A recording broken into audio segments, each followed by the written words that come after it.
तो स्वागत है बहनों भाइयों, कैसे हैं आप लोग। आप सबका एक बार फिर से मैं को वेलकम करना चाहता हूं आपके physical education term 2 class 12 CBSE के एक और चैप्टर पे, यूनिट नंबर 7, जिसका नाम है physiology and injuries in sports.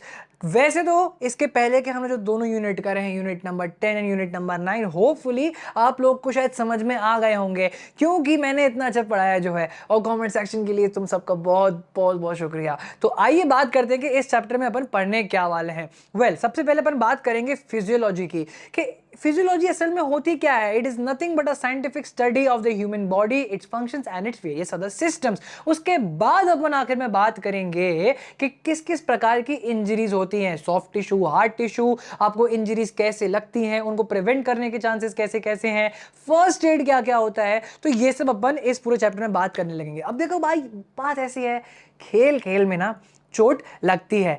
तो वो कहते हैं ना कि अगर कहीं हल्का सा छिल जाता है तो माँ कितने प्यार से आकर के बोरो प्लस लगाती है, और अगर कहीं जल जाए तो बोरोलिंदू क्या। तो इसी के साथ में इस प्यारा से इंट्रो देखते हैं और स्टार्ट करते हैं चैप्टर फिजियोलॉजी एंड इंजरीज।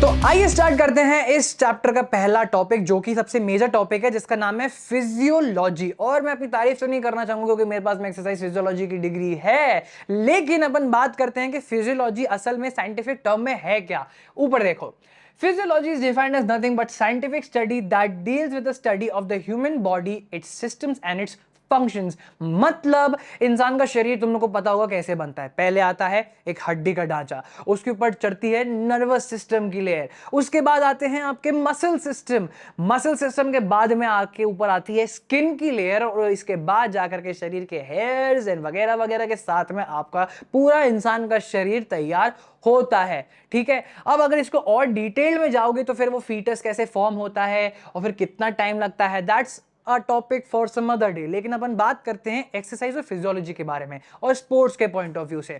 तो अगर तुम लोगों को मैं बता दूं कि इस चैप्टर में जो तुम लोगों को मेजर चीज ध्यान रखनी है वो होती हैं एक्सरसाइजेस फिजियोलॉजी की टर्म्स में। मतलब जैसे कि हम लोगों ने सबसे पहले तो यूनिट नंबर 10 में देखा था, और अपनी कक्षा 11वीं में भी हम लोगों ने एक चीज पढ़ी थी कि आपके फिजिकल कंपोनेंट्स 5 तरीके के होते हैं। सबसे पहला आता है strength, endurance, speed, flexibility and coordinative ability. लेकिन यहां पर हम कोऑर्डिनेटिव एबिलिटी की बात नहीं करेंगे। आज हम बात करने वाले हैं सिर्फ और सिर्फ 4 फिजिकल कंपोनेंट्स की। कौन कौन से?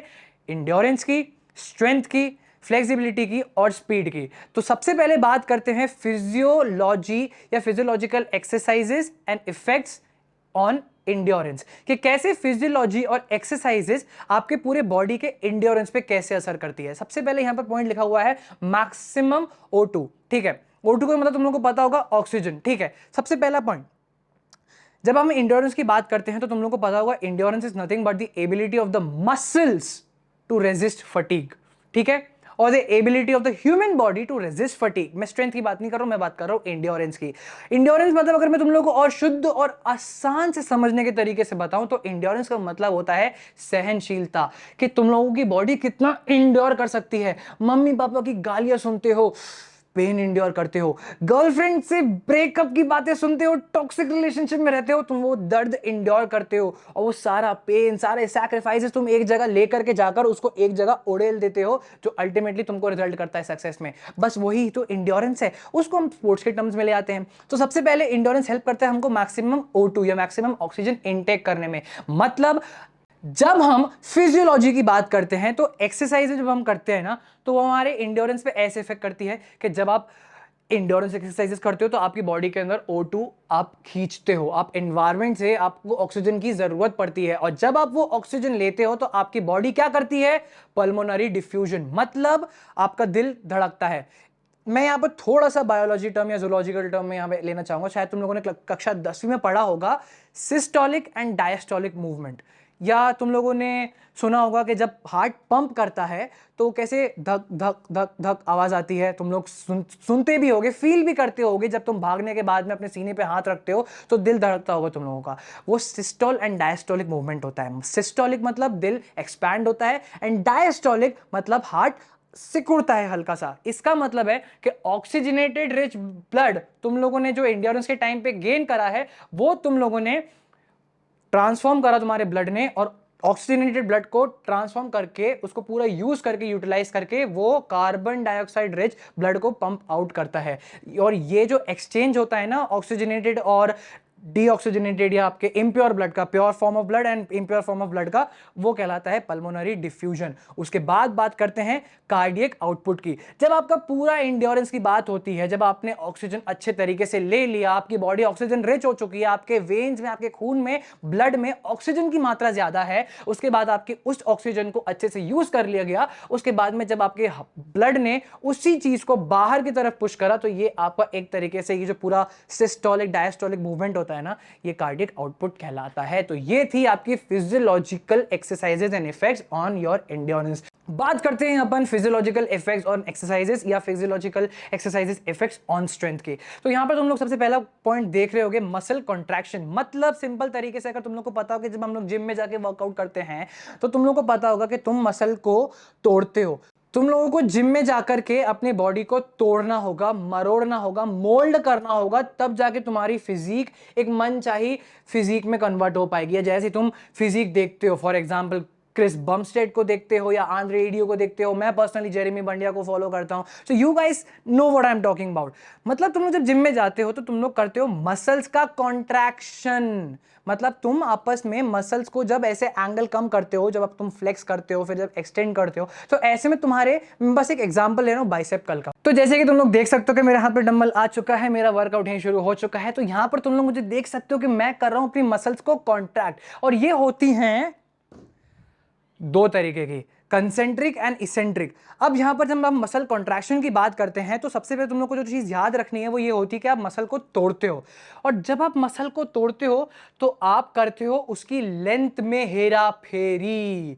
मतलब आपने मसल को तोड़ना शुरू करा, आपने, जैसे कि मुझको भी एग्जांपल में आपको फिजिकली करके दिखा दिया कि आप जब फ्लेक्स करते हो एंगल छोटा होता है, एक्सटेंड करते हो एंगल बड़ा होता है। यहां पर आप मसल के लेंथ के साथ में खेलने लगते हो, और जब आप मसल के लेंथ के साथ में खेलते हो तो अल्टीमेटली आपका नर्व इंपल्स चेंज हो जाता है। अभी आप मुझे देख सकते होगे, अगर गौर से देखो तो मेरे को हल्का सा पसीना आ रहा है। मतलब कि जब मैंने मसल को कॉन्ट्रैक्ट करा, उसके लेंथ के साथ में छेड़खानी करी, उसके लेंथ को कम करा, एंगल बढ़ाया, कम करा, एंगल बढ़ाया, अल्टीमेटली मेरी बॉडी के अंदर जो नर्व इंपल्स है चेंज होना शुरू हो गए। मतलब मेरी बॉडी अब से मसल के साथ में एक, जो कहते हैं ना, माइंड एंड मसल का रिलेशनशिप बहुत अच्छा होना चाहिए। मतलब आप ऐसा नहीं कि आप कि बॉडी कहीं जा रही है लेकिन आप उसको इशारा इस तरफ का कर रहे हो, मैं सोच रहा हूं कि मैं इस तरफ जाऊं लेकिन अल्टीमेटली मेरी बॉडी मुझको इस तरफ लेकर जा रही है, तो इसका मतलब आपकी बॉडी के अंदर माइंड और मसल का एक अच्छा तालमेल, कॉन्ट्रैक्शन नहीं है।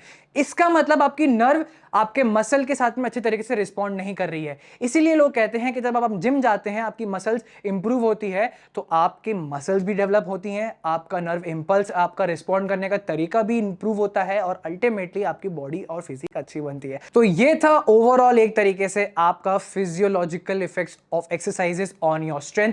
आगे बढ़ते हैं नेक्स्ट टॉपिक पे, जो कि होता है फ्लेक्सिबिलिटी। अब भाई साहब, आप लोगों ने कई बार कई लोगों से ये चीजें सुनी होगी कि आपकी बॉडी में फ्लेक्सिबिलिटी जरूरी क्यों है। एक टाइम के बाद में आपके घर वालों के घुटने दर्द होना शुरू हो जाते होंगे, पीठ में मैया अकड़न आना शुरू हो जाती होगी।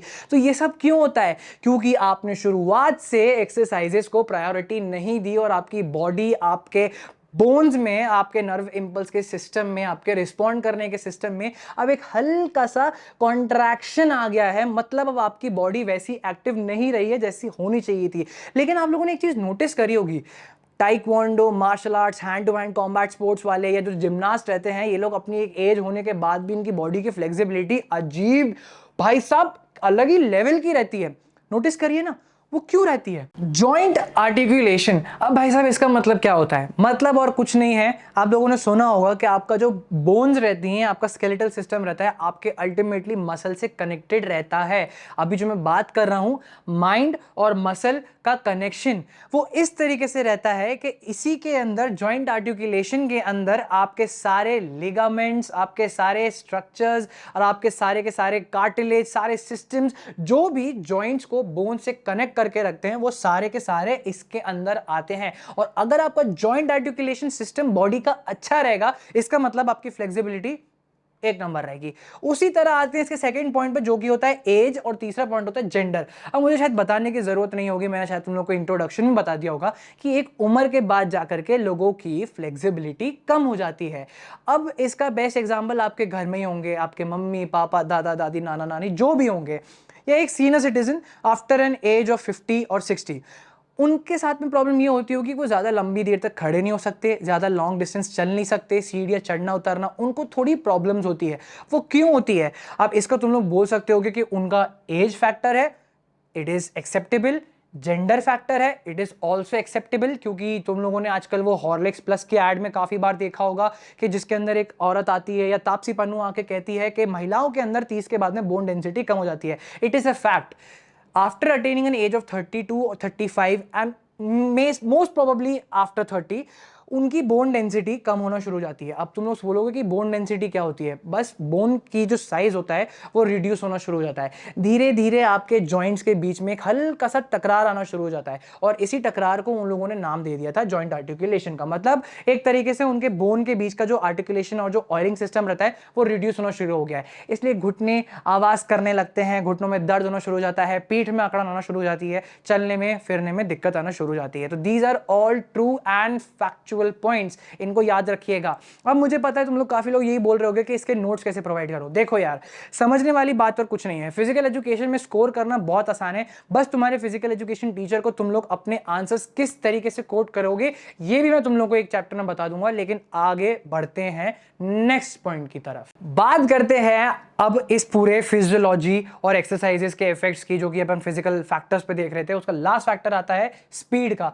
अब तुम लोगों को पता होगी कि स्पीड हर किसी की एक जैसी नहीं होती है। कोई इंसान ज्यादा तेज भागता है, कोई इंसान एवरेज भागता है, कोई इंसान भागता ही नहीं है, और कुछ इंसान फिर यूसेन बोल्ट भी बन जाते हैं। अब तुम लोग सोच रहे होगे कि भैया हम भी पतले हैं, हम भी सेम खाना खाते हैं, हम भी अच्छी ट्रेनिंग करते हैं, लेकिन क्या हम यूसेन बोल्ट बन सकते हैं? बिल्कुल बन सकते हो। बस तुम लोगों को कुछ लाख सवा लाख रुपए एक अच्छे से कोच को देने पड़ेंगे, एक अच्छा सा स्टेडियम अफोर्ड करना पड़ेगा, और अच्छी कुछ लाखों की डाइट लेनी पड़ेगी। अब अगर तुम्हारे पास ये सब कुछ है तो फिर काहे की देरी है? जाओ अभी जाके अपनी ट्रेनिंग शुरू कर दो। लेकिन तुम्हारे पास अगर कुछ भी नहीं है तो तुम लोग फिर भी अपनी स्पीड अटेन कर सकते हो। कैसे? ऐसे, अगर तुम्हारी बॉडी के अंदर एक कमाल की फ्लेक्सिबिलिटी है, जो कि हमने अभी इससे ठीक पहले वाले पॉइंट में देखी थी, तो तुम्हारी स्पीड बढ़ सकती है। दूसरा, एटीपी। अब एटीपी का फुल फॉर्म तुम लोगों को पता होगा, मेरे साथ बोलो 3, 2, 1, एडिनोसिन ट्राइफॉस्फेट। सही बोला ना? सही बोला ना? ये तूने गलत बोला ना? देख रहा हूं मैं यहां से सब। चलो, तो एटीपी की बात तुम लोगों ने अब करी ली है, तो मैं तुम लोगों को बताना चाहता हूं कि एटीपी और कुछ नहीं होता है, बस एक एनर्जी मॉलिक्यूल होता है जो तुम्हारी बॉडी के अंदर ऑलरेडी रहता है। ये जो एनर्जी ड्रिंक और ये जो BCAA फालतू की चीजें प्रमोट करते हैं ना, ये सब बकवास है। These are all secondary thing, लेकिन तुम्हारी बॉडी के अंदर ऑलरेडी एक एनर्जी हाउस है जिसका नाम है एडिनोसिन ट्राइफॉस्फेट। ऐसे समझ के चलो, तुम लोग अपने जिम में वर्कआउट कर रहे हो, स्क्वाट कर रहे हो, और तुम बहुत थक चुका हो, तुम्हारे लेग्स सोर हो चुके हैं, तुम्हारे लेग्स में क्रैम्स आना शुरू हो चुका है, जिसके बारे में अपन बात करेंगे आगे जाकर के। लेकिन तुम लोगों को क्विक एनर्जी चाहिए, तो क्या करोगे? तुम्हारा जिम का ट्रेनर अगर तुमसे कहता है कि लंबी लंबी सांस लो 2-3 बार, तो तुम्हारे और सांस को होल्ड करके रखो। वो क्यों कहते हैं? लंबी सांसें लेने के बाद से आपकी बॉडी के अंदर एक ऑटोमेटिकली एनर्जी मॉलिक्यूल फॉर्म होता है जो मसल में जाकर के रिलीज होता है, जिसको कहते हैं एडिनोसिन ट्राइफॉस्फेट, और ये आपकी बॉडी के अंदर जल्दी से बढ़ता है और जल्दी से कम भी हो जाता है। और इसलिए सांस रोक के रखते हैं ताकि आप उस एटीपी को पकड़ के रखो, होल्ड करके रखो, उसको रिलीज ना करो जब तक आप एक स्पेसिफिक एक्सरसाइज परफॉर्म नहीं कर रहे हो। ऐसे भी कहते होंगे कि कई लोग जब आप भागते हो तो नाक से सांस लिया करो और नाक से छोड़ा करो। वो क्यों कहते हैं? क्योंकि आपकी बॉडी के अंदर एटीपी बनना शुरू हो जाता है, और जब वो एटीपी का ब्रेकडाउन होता है, उस ब्रेकडाउन को हम कहते हैं एनएरोबिक कैपेसिटी। अब अगर तुम लोग सोच रहे होगे कि हम लोगों ने एनएरोबिक का नाम इससे पहले हम लोगों ने शायद आपके यूनिट 10 में सुना होगा, आपके ट्रेनिंग इन स्पोर्ट्स में, तो बिल्कुल सही समझ रहे हो, सही जा रहे हो तुम लोग। एनएरोबिक का मतलब होता है एब्सेंस ऑफ ऑक्सीजन, और जब एब्सेंस ऑफ ऑक्सीजन में कोई चीज होती है तो वो अल्टीमेटली आपके एटीपी को बढ़ावा देती है, आपके एटीपी को लंबे समय तक स्टोर करने में और लंबे और क्विक वे पॉसिबल में उसको बनाने में हेल्प करती है। तो जब आपकी स्पीड आपके पास में आप ऑक्सीजन की एब्सेंस में प्रैक्टिस कर रहे हो, आपकी बॉडी में एटीपी फॉर्म हो रहा है और आपकी बॉडी काफी फ्लेक्सिबल है, तो अल्टीमेटली ये फिजियोलॉजी एक तरीके से आपके स्पीड पे इफेक्ट करेगी। तो ये था पूरा कथा रामायण, आपके physiological effects of exercises on your physical component. सबसे पहले हमने देखा इंड्योरेंस के बारे में, फिर हम लोगों ने बड़ा स्ट्रेंथ के बारे में, फिर हम लोगों ने देखा फ्लेक्सिबिलिटी और last but not the least speed के बारे में। तो आओ बात करते हैं स्पोर्ट्स मेडिसिन के बारे में। तो बात करते हैं अपन स्पोर्ट्स मेडिसिन के बारे में। मुझको पता है कि स्पोर्ट्स मेडिसिन का जो पूरा ओवरऑल टॉपिक है उसमें से सिर्फ तुम लोगों को फर्स्ट एड आ रहा है, जो कि काफी है तुम लोगों के लिए समझने के लिए। सबसे पहले लेकिन बात करते हैं कि असल में स्पोर्ट्स मेडिसिन होता क्या है। It is nothing but a branch that deals with the first aid and immediate action and recovery. समझ गए ना? तो बात करते हैं कि फर्स्ट एड के बारे में। अब तुम लोगों ने बचपन से सुना होगा कि फर्स्ट एड होता क्या है, तो तुम लोगों ने सबसे पहली चीज सुनोगी कि it is the very first and immediate aid given to any patient. अब अगर तुम लोग यही डेफिनेशन अपने फिजिकल एजुकेशन के पेपर में लिख कर आओगे तो शायद तुम लोगों को मार्क्स मिल जाए, लेकिन अगर तुम लोग लिख कर आओगे that it is an immediate and temporary care given to any patient, तो ये शायद तुम लोगों के लिए जस्टिफाइड होगा कि फर्स्ट एड का पूरा मतलब ये होता है कि it is not a permanent इलाज और अ परमानेंट सॉल्यूशन और a permanent care given to any patient. अगर तुम लोग को लग रहा है कि अगर तुम्हारा कोई, मान के चलो स्कूल में हो तुम लोग, ठीक है, तुम्हारा एक फ्रेंड है और तुम्हारे फ्रेंड ने दूसरे फ्रेंड का हाथ काट लिया है, बहुत खून बह रहा है, ठीक है, तो और तुम्हारा फ्रेंड कह रहा है कि मैम भावेश ने मेरा हाथ काट लिया, और तुम्हारे हाथ से भयंकर तरीके से खून निकल रहा है, और तुम्हारे इन्फर्मरी में जो तुम्हारा सिक रूम होता है वहां पर जाके तुम्हारी टीचर ने तुमको बस एक बैंडेज लगा के दे दी और खून तब भी बह रहा है, तो क्या वो तुम्हारे लिए फर्स्ट एड जो रहेगा, क्या वो तुम लोग के लिए इमीडिएट और परमानेंट सॉल्यूशन रहेगा? नहीं। उसको रोकने के लिए क्या पता तुमको उसके लेवल ऑफ इंजरी देखना पड़ेगा कि वो किस तरीके का इंजरी है। अगर लेवल 1, लेवल 2, लेवल 3 है तो उस हिसाब से तुम लोगों को फर्स्ट एड मिलनी चाहिए, ठीक है। तो फर्स्ट एड तुम लोग समझ चुके हो that it is not a permanent solution, rather it is a temporary care given to any patient. अब इसका ऑब्जेक्टिव क्या होता है? सबसे पहले तो तुम लोग को एक चीज अपने दिमाग में हमेशा कैरी करके रखनी है, क्योंकि ये सिचुएशन कभी भी कहीं भी आ सकती है। अब तुम लोग अगर स्पोर्ट्स में ही आगे जाना चाहते हो या अपना बीपी एड करना चाहते हो, bachelor in physical education and sports करना चाहते हो, तो आगे जाके तुम लोग को ये टॉपिक और ये पूरा चैप्टर और लाइफ लॉन्ग भी तुम लोग अगर कहीं भी रहो तो ये चीज तुमको हमेशा समझनी चाहिए। क्या? That first aid is given for preservation, prevention and promotion of first aid. मतलब फर्स्ट एड का मतलब ही ये रहता है कि 3P। अब अगर तुम लोगों ने अपने बिजनेस स्टडीज में देखा होगा या भैया ने तुमको कभी पढ़ाया होगा तो उसके अंदर तुम लोगों ने एक चीज सुनी होगी that business is like product, price, place, promotion. वैसे ही फर्स्ट एड का भी होता है प्रिजर्व, प्रिवेंट एंड प्रमोट, ठीक है। अब बात करते हैं इसके ऑब्जेक्टिव्स की कि फर्स्ट एड का ऑब्जेक्टिव होता है क्या। ज्यादा नहीं है, बस 3 लिख कर आओगे, अच्छे से डिटेल में एग्जाम्पल दे दोगे तो तुम लोग सॉल्यूशन, तुम लोग आंसर क्रैक कर सकते हो। सबसे पहला तो है that it is an immediate aid. अब मान के चलो कोई इंसान पानी में डूब रहा है, स्विमिंग पूल में डूब रहा है, उसको तैरना नहीं आता है या किसी गलती से या अनफॉर्चुनेटली वो डूबने लगा है ना। अब तुम लोगों ने उसको निकाला तो तुम लोग क्या करोगे?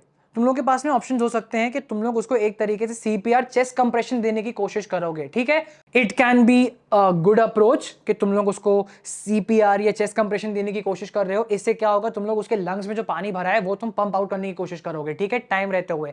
एक अप्रोच और हो सकती है कि तुम उसके मुंह में हवा ब्लो करो, लेकिन ऐसे में जब इंसान के बॉडी में, लंग्स में पानी भर चुका है तो शायद ये करना तुम्हारे लिए इतना सही साबित ना होगा। तो एक अप्रोच तुम लोग के हिसाब से ये भी लग रहा होगा कि तुम उसको माउथ टू माउथ देने की कोशिश करोगे, लेकिन ये कंडीशन और वर्स कर सकती है क्योंकि तुम उसके मुंह में हवा ब्लो करोगे, इंसान के या पेशेंट के ऑलरेडी लंग्स में पानी भर चुका है। तो ऐसे में it can not be a very scientific और अ गुड अप्रोच। तो इससे अच्छा है कि जैसे तुम लोगों ने उसको पानी से निकाला, तुम लोग उसको चेस्ट को कंप्रेस करो, उसके लंग्स को पंप करो और जिससे वो सारा पानी बाहर निकलना शुरू हो जाएगा। So it can be a very good approach and it can B an immediate action, ठीक है। तो पहला ऑब्जेक्टिव तो उसको यहां खत्म हो गया। दूसरा आता है ABC।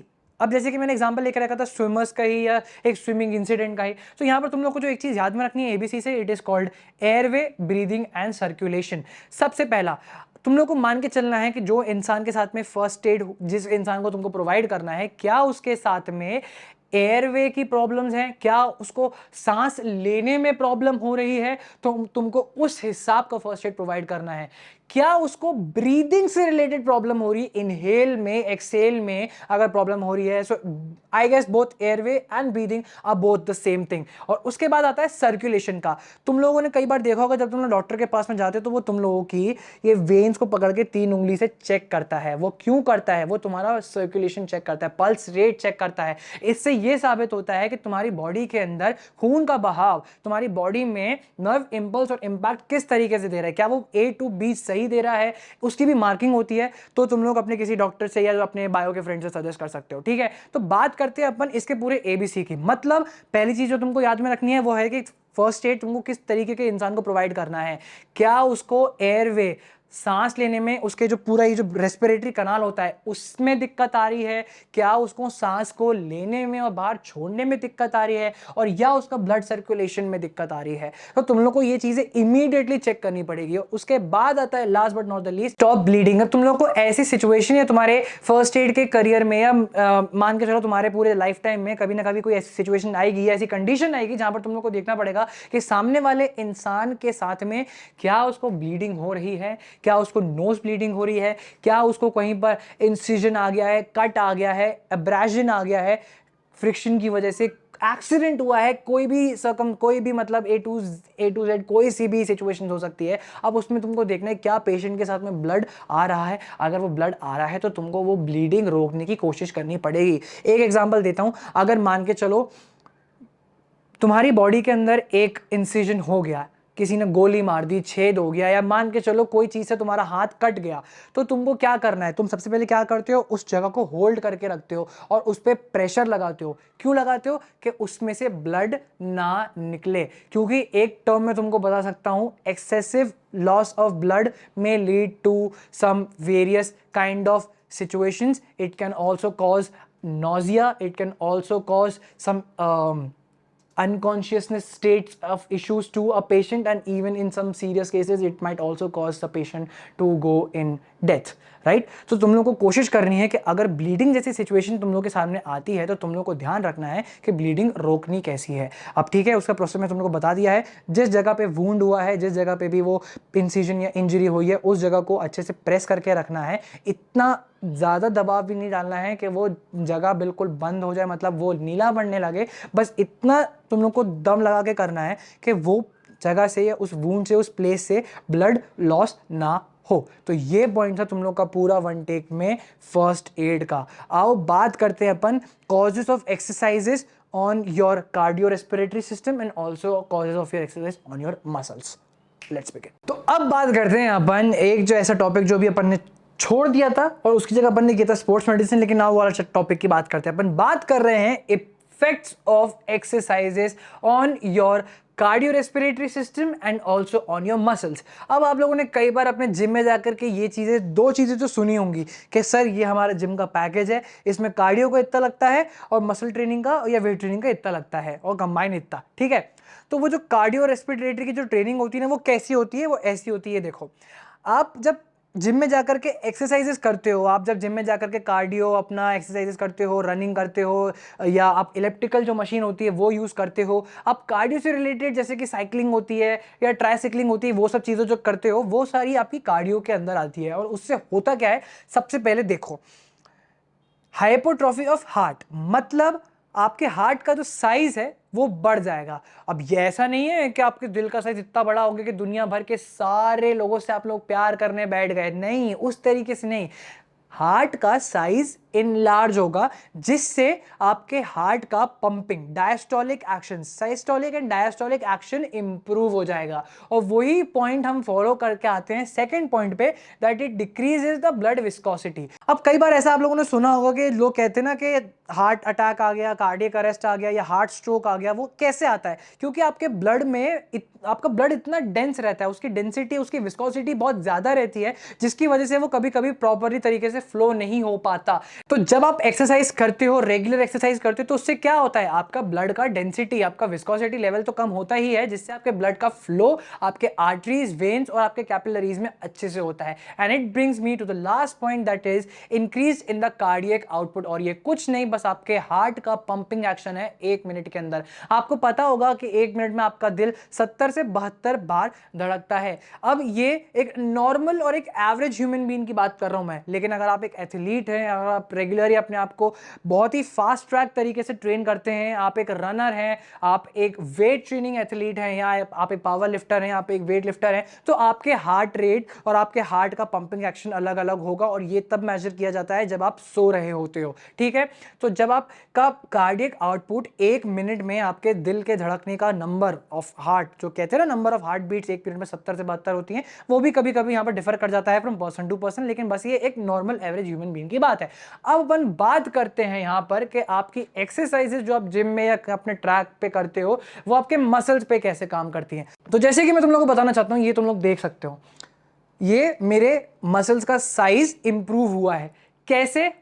क्योंकि मेरी मसल्स में स्ट्रेंथ बढ़ी है। अब मैं जिम में जाकर के घंटों वर्कआउट करता हूँ, डंबल्स को उठाता हूँ, रैक करता हूँ, उठाता हूँ, रैक करता हूँ, तो मेरी बॉडी में हर जगह से मसल्स बढ़ी हैं। और जब मसल्स का साइज बढ़ता है तो उनके अंदर बेटा गेन आना शुरू हो जाता है। और जब गेन आना शुरू हो जाता है तो जो लोग कहते हैं ना, कि आप लोगों ने कई बार सुना होगा कि यार मैं गेनिंग पर हूं या मैं कटिंग पर हूं, दैट इज नथिंग। इससे कोई लेन देना नहीं है।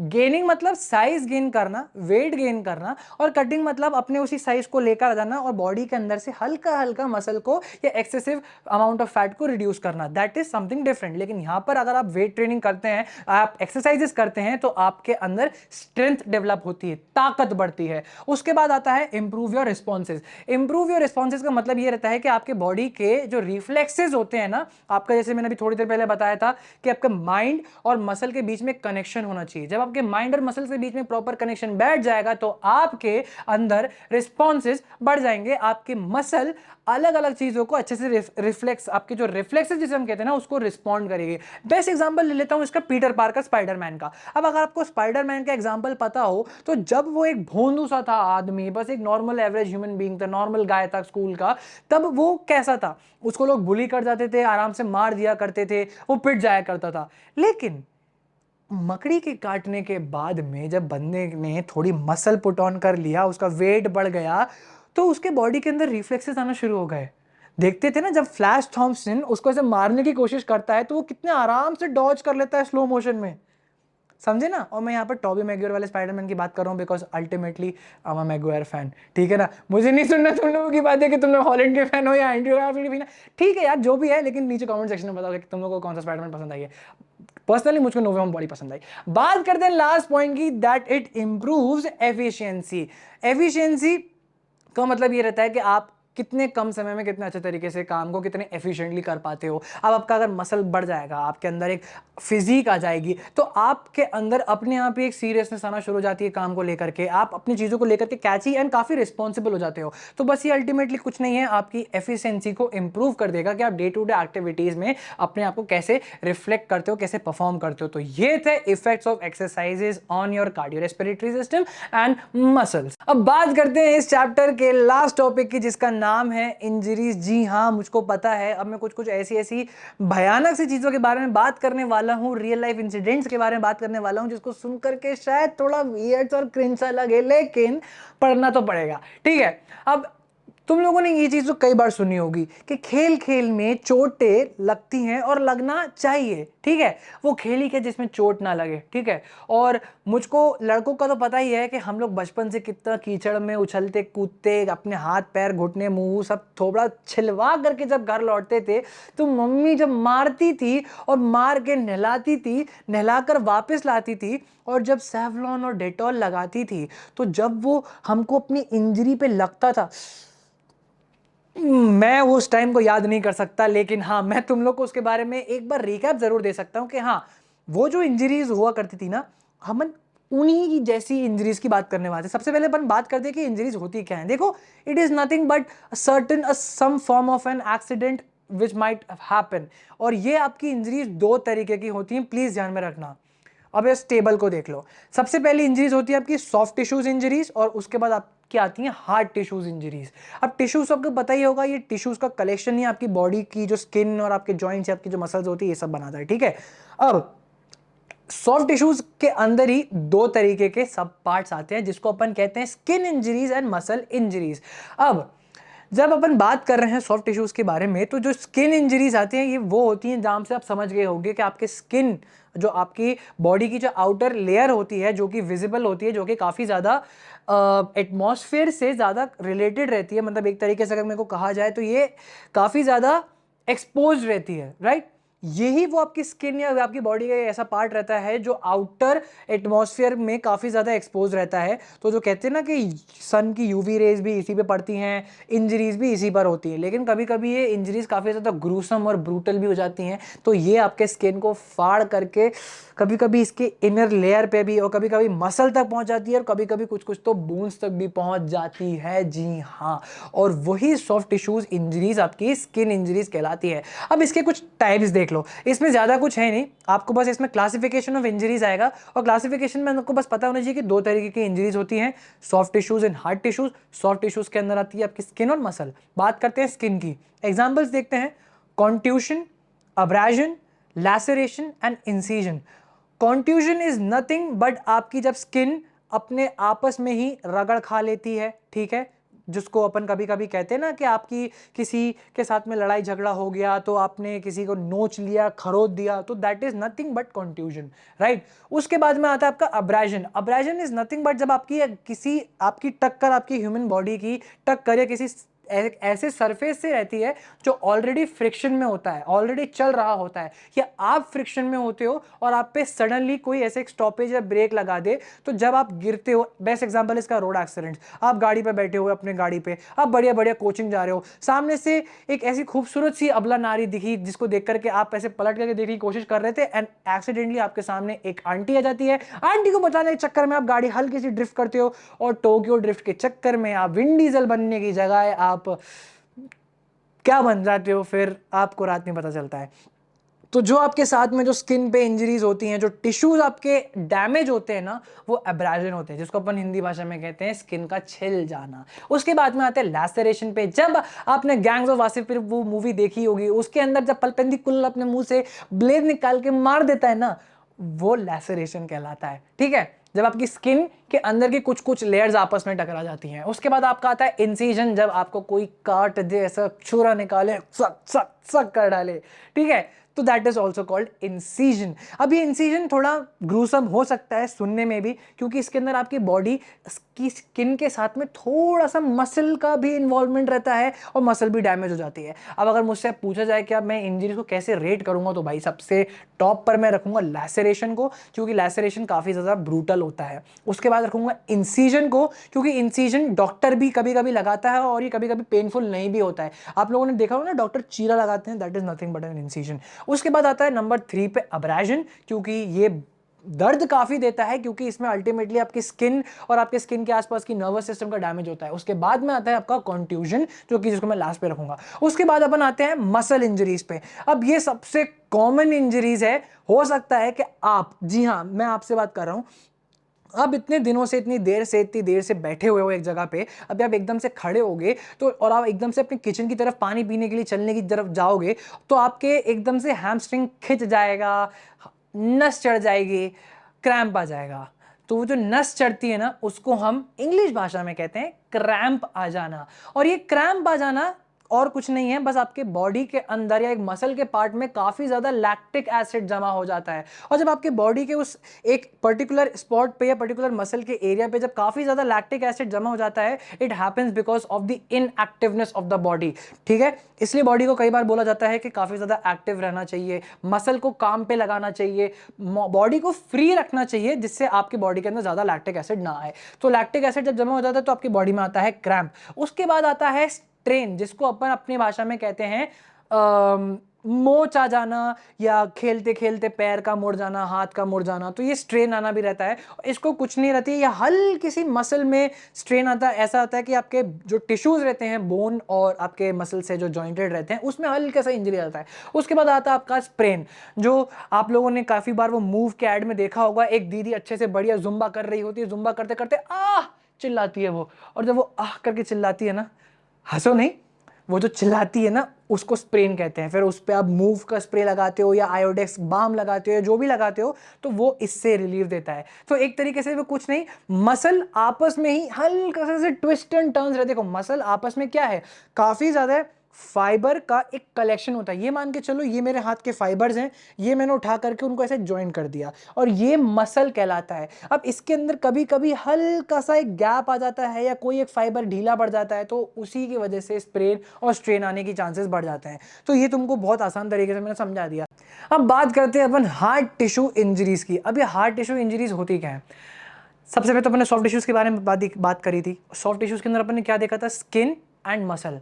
तो इनका आपस का जो टिश्यू रहता है ना वो लूज रहता है, ठीक है, मतलब it can be felt easily.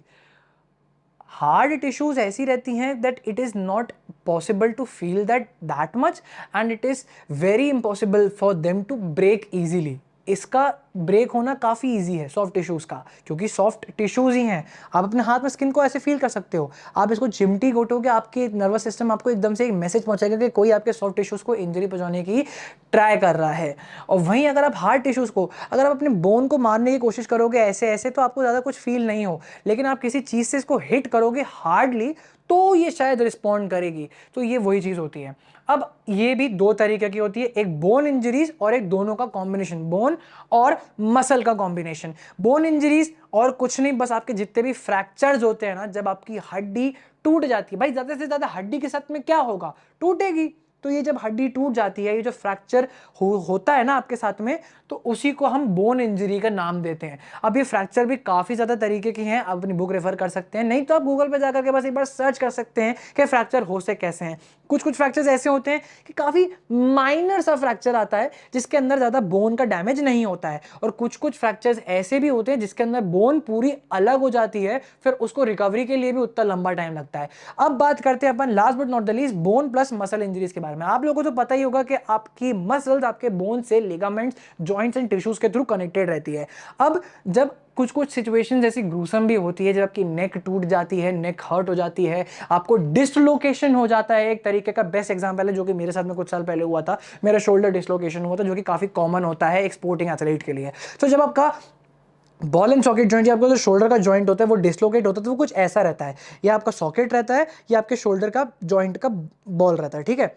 अब जब वो डिसलोकेट होता है ना, तो आपका जब शोल्डर अलग होता है ना, तो वो आपको अंदर से फील नहीं होता, वो हिस्सा काफ़ी नम पड़ जाता है कुछ सेकंड के लिए, लेकिन फिर वो ग्रूसम पेन होता है और फिर ये सर्जरी से ही ठीक होता है। तो वो आपका बोन और मसल का इंजरी था। ऐसे में आपका शोल्डर डिसलोकेट हो जाता है, शोल्डर की बोन जो रहती है वो तो डिसलोकेट होती ही होती है, मसल भी वहाँ का बिल्कुल लूज पड़ जाता है, इसलिए उसको रिहैब में फिर कम से कम 6 महीने, 7 महीने, 8 महीने, ज़्यादा से ज़्यादा 1 से 1.5 साल भी लग जाता है। तो ये था आपका पूरा चैप्टर इन संक्षेप में इंजरीज के साथ में हमने जो खत्म कर। दो आओ एक क्विक रिकैप लेते हैं। हमने इस चैप्टर में सबसे पहले देखा था फिजियोलॉजी होती क्या है, it is a scientific study of the human body, it's systems and it's functions. उसके बाद हमने देखा था कि फिजिकल कंपोनेंट्स के साथ में कौन कौन सी फिजियोलॉजी कैसे कैसे काम करती है इंड्योरेंस में, स्ट्रेंथ में, स्पीड में और फ्लेक्सिबिलिटी में। देयर इज नो स्कोप और no need of studying the coordinative ability है। उसके बाद अपन आते हैं कि किस किस तरीके की मसल इफेक्ट्स होते हैं एक्सरसाइजेस के आपके मसल्स पे और कार्डियो रेस्पिरेटरी सिस्टम पे। उसके बाद हमने देखा था स्पोर्ट्स मेडिसिन में फर्स्ट एड और उसके ऑब्जेक्टिव्स, ठीक है। और लास्टली अब हमने खत्म करा है इंजरीज के साथ में। तो होप आप लोगों को ये चैप्टर अच्छे से क्लियर हो गया होगा। कोई भी डाउट है तो कमेंट सेक्शन में डाल देना, we will respond to you guys. इसी के साथ में चैप्टर खत्म करते हैं, तब तक के लिए अपना ध्यान रखो, stay safe, never give up, and मिलते हैं नेक्स्ट चैप्टर।